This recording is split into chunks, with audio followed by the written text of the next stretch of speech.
Here he goes again.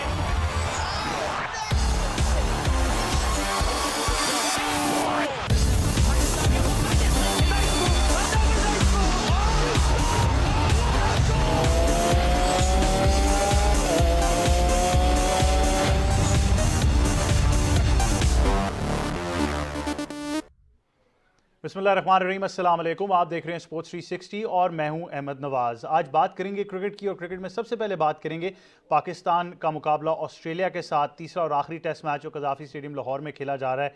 Pakistan की जो दूसरी इनिंग्स की बारी है वो जारी है। मैच की ओवरऑल ये चौथी इनिंग्स है। पाकिस्तान को 351 रन्स का टारगेट दिया गया है ऑस्ट्रेलिया की जानिब से और इस वक्त पाकिस्तान को मजीद अगर आप बात करें मैच की तो 314 रन्स दरकार हैं। इस वक्त पाकिस्तान 37 बगैर किसी नुकसान के अपनी बैटिंग जारी रख रहा है। अब्दुल्ला शफीक ने अपनी बैटिंग का आगाज़ किया, उनके साथ इमामुल हक हैं और देखना यही है कि पाकिस्तान अब अपनी दूसरी इनिंग्स में कैसा परफॉर्म करता है। पिच थोड़ा सा हमने बिहेवियर ऐसा देखा जहाँ पर टर्न भी एक्सट्रैक्ट हुई। अगर आप पाकिस्तान की पहली इनिंग्स की बात करें तो ऑस्ट्रेलियन बॉलर्स ने काफ़ी अच्छी बॉलिंग की और पाकिस्तान को आउट भी किया। ओवरऑल यही बात की गई बार बार कि सीरीज़ थोड़ी ड्राई थी, ज़्यादा कंपेटिटिव उस तरीके से नहीं नज़र आई। ऑल्दो दूसरा टेस्ट मैच काफ़ी करीब पहुंचा और दोनों टीम्स ऑलमोस्ट पहुंच चुकी थी जीत की तरफ, बल अच्छा ड्रॉ हुआ। अब यही डिस्कशन है कि ओवरऑल क्या पॉजिटिव्स हैं, क्या कुछ नेगेटिव्स हैं जिन पर काम करना चाहिए और मज़ीद इंडिविजुअल परफॉर्मेंसेस पर भी गुफ्तगू करेंगे आज के शो पर। इसके बाद आपसे बात करेंगे वुमेंस वर्ल्ड कप के बारे में जो न्यूजीलैंड में जारी है। उसमें हमने देखा कि पाकिस्तान की जो हमारी वुमेंस क्रिकेट टीम है, our girls in green, suffered another loss. England के हाथों उनको शिकस्त हुई, बॉटम ऑफ द टेबल हैं। ओवरऑल परफॉर्मेंस की बात करें तो एक ही मैच जीत पाई वेस्ट इंडीज़ के खिलाफ, जिसमें टीम ने अच्छा परफॉर्म किया। 20 ओवर्स का ये मैच हो गया था तो पाकिस्तान की वुमेंस क्रिकेट टीम ने अच्छा परफॉर्म किया। 90 रन का टारगेट था, उन्होंने चेस कर लिया। तो डेफिनेटली आई थिंक बहुत ज़्यादा काम होना चाहिए। हमने हमेशा बात की है कि स्ट्रक्चर्स में फ़र्क है, ज़्यादा फोकस चाहिए, मैचेस उतने नहीं मिलते, उतनी कंपेटिटिव क्रिकेट नहीं है। ये तमाम बातें अपनी जगह दुरुस्त हैं, बट आई थिंक जब बात है इंडिविजुअल परफॉर्मेंसेस की भी या टीम सिलेक्शन की, जो प्लेइंग 11 है या स्क्वाड है, तो उसमें the balance of experience and youth बहुत ज़रूरी है। तो इस सब पर हम ज़रूर आज बात करेंगे और गुफ्तगू करेंगे। आपसे सबसे पहले तारुफ कराता हूँ मेहमानों का। हमारे साथ सबसे पहले स्टूडियो में मौजूद हैं, क्रिकेट एक्सपर्ट हैं, इनसे हम डिटेल में गुफ्तगू करेंगे। हमें ज्वाइन करें स्पोर्ट्स 360 में रिजवान हैदर। अस्सलाम वालेकुम रिजवान, कैसे हैं आप? अस्सलाम वालेकुम जी, good to have you on the show. और रिजवान को ज्वाइन करें स्टूडियोज़ में, क्रिकेट एक्सपर्ट हैं। मैंने सुना कि इन्होंने बैटर्स के बारे में काफ़ी गुफ्तगू भी की है एक और चैनल पे, और आज इनसे हम भी गुफ्तगू करेंगे ना सिर्फ बैटर्स के बारे में बल्कि ओवरऑल टेस्ट मैच के बारे में। सैयद मोहम्मद अवैस, अस्सलाम वालेकुम, कैसे हैं आप? वालेकुम सलाम, कैसे हो? ठीक है बताइए। मैं बिल्कुल ठीक हूँ। और हमें ज्वाइन करें स्पोर्ट्स 360 में हमारे स्पोर्ट्स एनालिस्ट हसन चीमा। हसन, अस्सलाम वालेकुम, कैसे हैं आप? वालेकुम सलाम, ऑल गुड यार। Good to have you on the show. Rizwan, सबसे पहले क्या कहना चाहेंगे टेस्ट मैच के बारे में? पाकिस्तान को मजीद 310 रन दरकार हैं, 41 पे कोई खिलाड़ी आउट नहीं। देखिए अहमद, रिज़ल्ट तो हमें पता ही है कि हमारी नीयत ही शुरू से, इंटेंशन कभी हमारी टीम में नज़र नहीं आई। ऑस्ट्रेलिया को बुला के 24 साल के बाद भी हम उसी पे बैठे हैं कि जनाब मैच ड्रॉ हो जाए या हम ऑस्ट्रेलिया को हराने की तो हमारी नीयत ही नहीं है। जो पिचेस की बात रमीज़ राजा कर रहे हैं वो भी मुझे तो कुछ समझ नहीं आई। ड्रॉप इन पिचेस के प्लान्स हैं उनके, लेकिन आपको 6 महीने 8 महीने से पता था कि ऑस्ट्रेलिया आ रही है and you were not able to make any wicket. आप रिजल्ट ओरिएंटेड विकेट तो बनाए ना। आप कहते हैं कि जी हमने नहीं उनसे हारना, फास्ट बॉलिंग से आपको डर लगता है, तो एटलीस्ट आप वो विकेट बनाएं जिस पे रिजल्ट आए, बॉल स्पिन करे, आप चांस लें। बांग्लादेश ने भी अभी जाके हरा दिया। बांग्लादेश ने हमारे आने पे भी इतनी एटलीस्ट रिजल्ट ओरिएंटेड विकेट बनाई कि या वो जीत जाते या हार जाते, जो कि हम जीत गए। इसी तरह उन्होंने T20 सीरीज़ में ऑस्ट्रेलिया को अपने मतलब की विकेट्स पे बुला के उनको थ्रैश किया। हम जाके अभी भी वही उस माने में कि यार किसी तरह बच जाएं। आप बात करते हैं जी 24 साल के बाद ऑस्ट्रेलिया की टीम आई, अगर यही आपने करना था तो वो ठीक नहीं आते आपके पास। They want to play positive cricket. उन्होंने इंटेंट शो की, उन्होंने डिक्लेरेशन भी दिखाई, आज भी उन्होंने इंटेंट शो की, दे वांट टू विन। हमारी तो ना बैटिंग का रन रेट है 2.2 2.3 के रन रेट पे आप बैटिंग कर रहे होते हैं एंड यू एक्सपेक्ट कि जी आप मैच जीतेंगे। इस तरह मैच नहीं जीत सकते आप 3 प्लेयरों के ऊपर नहीं चल सकते कि जी आपने बाबर, रिजवान और शाहीन के ऊपर ही मैच खेलना है। आपकी पूरी टीम को ठीक करने की ज़रूरत है। बिल्कुल, ये बड़ी एक डिबेट पाकिस्तान में इस वक्त चल रही है। वैसे आप क्या कहना चाहेंगे? 310 रन अगर दरकार हैं, मजीद 308 हो चुके हैं अब, और हमें पता है कि काफ़ी टाइम भी है पाकिस्तान के पास, बट आपको पता है कि लास्ट डे में डायनामिक्स थोड़े से चेंज हो जाते हैं विकेट के। एक चीज़ अपना क्योंकि अहमद भाई जिस वक्त ऑस्ट्रेलिया बैटिंग कर रहा था तो मुझे एक चीज़ जो नज़र आई थी वो ये थी कि पाकिस्तान के जो बॉलर्स हैं वो शायद अपनी हिम्मत हार चुके हुए थे। नसीम शाह को आपको पता है एक बड़ा अच्छा, मैं कहता हूँ, एक सेट से गए वो डेविड वार्नर का अनफॉर्चुनेटली वो नो बॉल हो गई। फिर उसके बाद आपको पता है कि कुछ ऐसे चांसेस जो पाकिस्तान ने मिस भी किए, रिव्यू नहीं लिया था, तो ये भी ज़रूर उनको डेंट ज़रूर पड़ा है। लेकिन ब्रेव इनिंग्स में कहता हूँ ऑस्ट्रेलिया की तरफ से कि एटलीस्ट जो हम बात करें कि कुछ रिजल्ट आना चाहिए। टेस्ट मैच का, टेस्ट सीरीज़ है, बड़ा टेस्ट चैंपियनशिप भी है, रिजल्ट आए उसका, और ऑस्ट्रेलिया ने क्योंकि अपना उसको दिया है पाकिस्तान को बैटिंग पे, तो मुझे स्टिल लग रहा था कि शायद 50-60 रन शॉर्ट है ऑस्ट्रेलिया। क्योंकि पाकिस्तान की अगर आप, ठीक है, 2 टेस्ट मैचेस आप पिछले देखें, पाकिस्तान की बैटिंग ने अच्छा परफॉर्म किया है। जो आप इंटरव्यू में कह रहे थे कि पाकिस्तान ने परफॉर्म जरूर अच्छा किया बैटिंग ने, लेकिन अगर आप देखें जो हिस्ट्री जो पाकिस्तान की थर्ड और फोर्थ इनिंग्स के अंदर पाकिस्तान की बैटिंग जो उनसे कहीं ना कहीं कोलैप्स करती है, वो प्रेशर लेती है अपने दिमाग पे। अभी इमाम मौजूद हैं, अब्दुल्ला शफीक मौजूद हैं। अब्दुल्ला शफीक की स्पेसिफिकली मैं बात कर रहा था क्योंकि अब्दुल्ला शफीक एक ऐसे प्लेयर हैं जिन्होंने इस मैच के अंदर टूर्नामेंट में स्पेसिफिकली परफॉर्म करके दिया है। मुझे याद है उन पर क्रिटिसिज्म बहुत ज़्यादा हुआ, हमने क्रिटिसाइज किया कि अभी रेडी नहीं है इंटरनेशनल क्रिकेट के लिए। T20 के अंदर PSL में परफॉर्मेंस थी, उसके बाद आपकी परफॉर्मेंस उनकी टेस्ट मैचेस में भी आपको नजर आ रही है, तो अच्छी बात है अब्दुल्ला शफीक के लिए। लेकिन अनफॉर्चुनेटली 100 कन्वर्ट नहीं कर पाए। वहां पर आप उस्मान ख्वाजा को देखें तो वो दिखा रहे हैं कि वो कहते हैं ना ये मिट्टी बड़ी जरखेज है, तो इसी मिट्टी के हैं अपना उस्मान ख्वाजा। अपना पाकिस्तान के अंदर आकर उन्होंने बैक टू बैक सेंचुरीज भी स्कोर की हैं। लेकिन जो एक बात अपना रिजवान भी बात कर रहे थे, ये बात स्टिल मैं कहता हूँ कि थोड़ा पाकिस्तान को जो उनसे अपने शैलो से बाहर आना पड़ेगा। आपको पता है क्योंकि आजकल एग्रेसिव क्रिकेट खेली जाती है। अब ऑस्ट्रेलिया को देखें, वो भी डेविड वार्नर जब खेल रहे थे, एग्रेशन मौजूद होता है उनकी इनिंग्स में, तो आपको एग्रेसिव क्रिकेट चाहिए। पाकिस्तान अनफॉर्चुनेटली स्टिल मैं कहता हूँ उस चीज़ से लैक कर रहा है। लेकिन अभी भी आई थिंक इतना क्वेश्चन है कि अगर आप कैलकुलेटेड एग्रेसिव क्रिकेट खेलें तो Pakistan can win this match.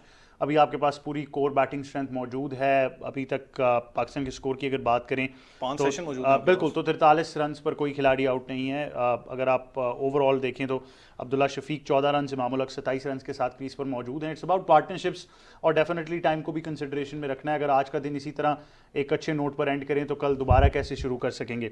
Hasan, overall जो ये डिबेट इस वक्त पाकिस्तान में चल रही है, लगता है ऐसे ही है कि पूरा पाकिस्तान पिच का एक्सपर्ट बना है। काफ़ी चीज़ें हैं। रमीज़ राजा भी जब टेन्योर में आए तो उनके जो कुछ आप कह सकते हैं मोटोज थे या कुछ उनकी विजन था, उसमें एक डेफिनेटली प्लेयर्स की सैलरीज तो ज़रूर थी, बट पिचेस के बारे में भी वो बहुत क्रिटिकल थे। तो आप कैसे देख रहे हैं इस पूरी डिबेट को जो पाकिस्तान में इस वक्त चल रही है? आई थिंक जो डिबेट इस वजह से चल रही है क्योंकि पाकिस्तान में लोग डोमेस्टिक क्रिकेट में देखते हैं। इट्स सिंपल एज दैट कि अगर आप 2019 का सीजन भी देखें, उसमें भी जिस तरह हुआ, और फिर जो ये सीजन भी 2021-22 का भी जो डोमेस्टिक सीजन हुआ, पंजाब में जो मैचेस हुए थे 15 में से 14 मैचेस का रिजल्ट ड्रॉ निकला था। हाँ, वो 4 डे मैचेस होते हैं rather than 5 day matches, but this is something जो कि आपको अपार्ट फ्रॉम कराची में हमने 2020 का पूरा सीजन देखा, और जनरली भी बाकी जो रिस्ट्रक्चरिंग के बाद से जो दोनों सीजन हुए हैं, कराची के जो बाकी ग्राउंड्स भी हैं नेशनल स्टेडियम के अलावा, जो स्टेट बैंक का ग्राउंड है, जो नेशनल बैंक का ग्राउंड है, उनमें रिजल्ट्स कंटिन्यूसली आते रहे हैं। जबकि लाहौर की अगर आप बात करें, जब से रिस्ट्रक्चरिंग हुई है, जब से नई पिचेस आई हैं, नया सिस्टम आया है, लाहौर में इससे पहले 9 फर्स्ट क्लास मैचेस थे और 9 के 9 का रिजल्ट ड्रॉ निकला था। तो ये अब अगर जिनको लग रहा है कि ये स्पेसिफिकली इस सीरीज के लिए पिचे हैं या ये पाकिस्तान ने इस तरह से बनाई हैं, वो मेरी नज़र में तो वो सिंपल सी बात ये है कि पाकिस्तान में चूंकि लोग डोमेस्टिक क्रिकेट नहीं देखते, तो इस वजह से लोगों के इस तरह के नज़रिए बनते हैं। But beyond that, as far as match is concerned, I feel like कि मैं अगर ऑस्ट्रेलियन कैंप में होता तो मेरी नज़र में जो इन्होंने डिक्लेरेशन की है वो एक गलती की है, कि वो एक ऑलमोस्ट एक लालच वाली डिक्लेरेशन है कि पिछले मैच में एक इनिंग्स में 148 पे आउट कर लिया, इस मैच में भी पहली इनिंग्स में 248 फॉर 3 से 268 का पे ऑल आउट कर लिया, 20 पे 7 विकेटें हासिल की। But when you consider the wicket कि वो 20 रन का स्पेल असाइड, ऑस्ट्रेलिया की बोथ इनिंग्स देखें या पाकिस्तान के भी पहले 250 रन देखें, तो इट वाजंट लाइक कि कहीं पे भी सपोर्ट मिल रही थी। या नेथन लायन को स्टेप अप करना पड़ेगा, या कमिंस और स्टार्क को फिर से वैसी बॉलिंग करनी पड़ेगी ओल्ड बॉल के साथ जैसी पहली इनिंग्स में की थी। Otherwise this might be like कि वो जो कहते हैं ना कि आप अग्रेशन की रॉ में आके कुछ डूब ही जाएंगे। हम तो चाह रहे हैं कोई तो डूबे ताकि मैच का रिजल्ट आए, चाहे वो ऑस्ट्रेलिया हो चाहे हम हो। बट रिजवान, ये बड़ी इंटरेस्टिंग बात है क्योंकि पिछले मैच में थोड़ा सा क्रिटिसिज्म ज़रूर आया था ऑस्ट्रेलियन कैंप की तरफ और उनके कप्तान पैट कमिंस की तरफ भी कि शायद वो अर्ली अगर फॉलो ऑन दे देते तो वो मैच जीतने के चांसेस उनके बढ़ सकते थे, बट उन्होंने उस डिसीजन को नहीं इंडोर्स किया। ही वेंट अहेड, बारी की ऑस्ट्रेलिया ने और फिर पाकिस्तान को टारगेट दिया। अहमद, ये पिछले कोई 7 8 10 साल से तकरीबन ऑस्ट्रेलिया ये वाली स्ट्रैटेजी पे जा रहा है कि वो फॉलो ऑन इन्फोर्स नहीं करता। उसका बेसिक मकसद ये होता है कि अपने बॉलर्स को ज़रा ज़्यादा रेस्ट दे दें, लेकिन I have never like that strategy, और वो कल प्रूव भी हो गया है पिछले टेस्ट मैच में कि वो दैट फेल्ड। जहाँ तक ये हसन भाई बता रहे थे कि ये लालच में किया, मेरा नहीं ख्याल लालच है, इसलिए कि पाकिस्तान की आपने इंटेंशन अभी भी देखना है, आपने जो 37 है को 16 ओवरों में की है। So we don't have the intention to win. उनको भी 18 में 50 हो गया वैसे। 18 में 50 हो गया, लेकिन अभी वो देखें टेस्ट मैच है, आपके पास फील्ड रिस्ट्रिक्शंस नहीं होती, तो जीतने वाली तो हमारी पोजीशन है नहीं। मैक्सिमम हम ड्रॉ करना चाह रहे हैं, और Australia has given themselves enough time के आउट करने का मौका जरूर लें, जो कि एक एडवेंचरस टीम, जो कि एक पॉजिटिव टीम है, उसकी इंटेंशन होनी भी चाहिए कि रिजल्ट आए। इस वक्त हम खेल रहे हैं वर्ल्ड टेस्ट चैंपियनशिप, और एवरी मैच काउंट्स, और हमने तो वो अपने आप को, we were top of the table before the start of the Australian series, ये बांग्लादेश और वेस्ट इंडीज़ के बाद, and we have made sure कि यार हम किसी तरह नीचे तो आएँ। तो just because of that I think वो नेगेटिव टैक्टिक्स आपके नज़र आ रहे हैं, और आपको 6 महीने से पता था ऑस्ट्रेलिया आ रही है। वो ये भी आई एग्री विद हसन के यस पिचेस 2 साल से ऐसी ही रिजल्ट दे रही हैं, लेकिन फिर भी यार आपकी इंटेंशन तो होनी चाहिए ना कि पॉजिटिव क्रिकेट खिलवाएं, आपको बैट्समैन को रन, तो इन फटा विकेटों के ऊपर भी ये 2 का रन रेट मेंटेन कर रहे हैं, 2.5 का कर रहे हैं। बट ओवरऑल रिजवान आपकी कॉल यही है कि आपको पाकिस्तान जीतता हुआ नजर नहीं आ रहा, रिगार्डलेस इसके अलावा क्या रिजल्ट। बिल्कुल भी नहीं। अवैस, फाइनल थॉट्स, किस तरफ मैच जा रहा है? फील आ रही है आपको पाकिस्तान जीत सकता है? देखो ऐसा पाकिस्तानी ऑब्वियसली बैकअप है, अल्लाह करे पाकिस्तान परफॉर्म करे, लेकिन जिस तरीके से आपके फेवरेट बैट्समैन इमामुल हक जिस तरीके से परफॉर्म कर रहे हैं, अभी तक 53 कर चुके हुए हैं, क्योंकि मैंने नोट किया आप में जलन है इमामुल हक को ले, कोई चक्कर जरूर है। नहीं आप जलनी भाई हैं, वो भी देखें पाकिस्तान के लिए खेल रहे हैं। चीज़ ये पता है कि अहमद भाई, जो सबसे बड़ी चीज़ जो मुझे थोड़ा बहुत पाकिस्तान टीम के अंदर आपको पता है, जब टेस्ट मैच जब T20 की आप बात करें तो 1 या 2 इनिंग्स आपकी जो उनसे मैच का पासा पलट देती है, टेस्ट में भी होता है, लेकिन टेस्ट मैच के अंदर ये है कि आपके पास 2 से 3 बड़ी इनिंग्स होनी पड़ती हैं, 300 हो 350 स्कोर हो, आसान नहीं होता चेस करने के लिए। ऑस्ट्रेलिया टेम्परामेंटली आपको पता है बड़ी स्ट्रॉन्ग साइकोलॉजिकली टीम होती है, वो प्रेशर के अंदर टीम को लेके आना जानती है। वर्ल्ड T20 सबसे बड़ा आपके पास अपना एक सबूत है, कहीं पर नहीं थे, वर्ल्ड T20 चैंपियनशिप जीत गए वो लोग आके, साइकोलॉजिकली जितना मैंने कहा वो स्ट्रॉन्ग प्लेयर को पढ़ते हैं।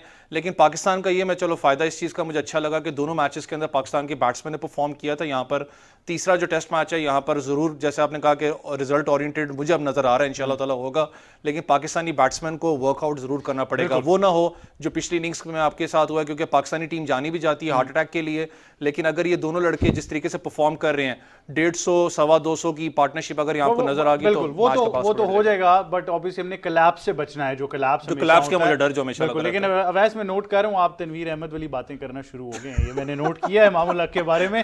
बट खैर हसन, फाइनल थॉट्स मैच की तरफ तो जरूर, जिस तरह हमने कहा कि मुझे तो फील आ रही है कि रिजल्ट ओरिएंटेड जरूर होगा, पाकिस्तान डोमिनेंट पोजीशन में है। जिस तरह नसीम और शाहीन शाह का पेयर बना इस टेस्ट मैच में, फ्यूचर में कैसे देख रहे हैं इस पूरे बॉलिंग यूनिट को? As far as the result is concerned, I think Pakistan should win. के मतलब I don't see any reason why they shouldn't go for the score, और अभी भी यही लग रहा है they're going at 2.8 और required rate जो है वो 2.9 है, तो I think they just have to bat normally, और Australia will have to, या Nathan Lyon या फिर Cummins and Stark with the old ball will have to do something extraordinary here. तो we'll know the result within the next 24 hours. As far as the bowling is concerned, I think कि शाहीन का तो सबको पता है, even though he is still a developing product, अभी भी मतलब उसको कितने 4-5 साल ही तो हुए हैं फर्स्ट क्लास क्रिकेट पहली दफा खेले हुए, सीनियर लेवल की क्रिकेट खेले हुए, लेकिन उसकी जो प्रोग्रेस है वो सबके सामने है। नसीम का भी ये है कि उसको इंडक्ट तो जल्दी कर लिया गया था, ऑल्दो वो भी आप कह सकते हैं बिकॉज उससे पिछला जो डोमेस्टिक सीजन था, ही was the outstanding bowler in that season.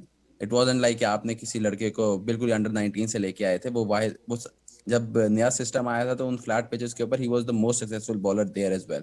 और अगर उसके जो रॉ डेटा देखें जो पाकिस्तान शाहीन स्टोर पे भी वो गया, उसकी जो लेंथ्स हैं, they have been exceptional throughout, and between them two, और आपके पास हसन और फहीम भी हैं, तो गोइंग फॉरवर्ड भी मतलब आपको ऐसी पिचेस नॉर्मली नहीं मिलेंगी। मतलब अब देखना होगा कि जब न्यूजीलैंड या इंग्लैंड आएगी तो आप किस तरह की पिचेस प्रिपेयर करेंगे। Obviously for different time of the year भी होता है, तो शायद उस लिहाज से भी बेहतर। और जो इस सीरीज के बाद जो क्रिटिसिज्म होगा उसके बाद अब यही बात हो रही है मार्च और अप्रैल में दोबारा से पिचेस रिले करने की, तो फिर वहां पे भी चीज मैटर करेगी। बट पाकिस्तान के पास एक यंग बॉलिंग अटैक है और उसको यही इसी को कैरी करना चाहिए पाकिस्तान। बिल्कुल कैरी करना चाहिए। हसन, आपका बहुत शुक्रिया, आप हमें ज्वाइन कर रहे थे। रिजवान हैदर, सईद मोहम्मद अवैस, आपका भी बहुत शुक्रिया।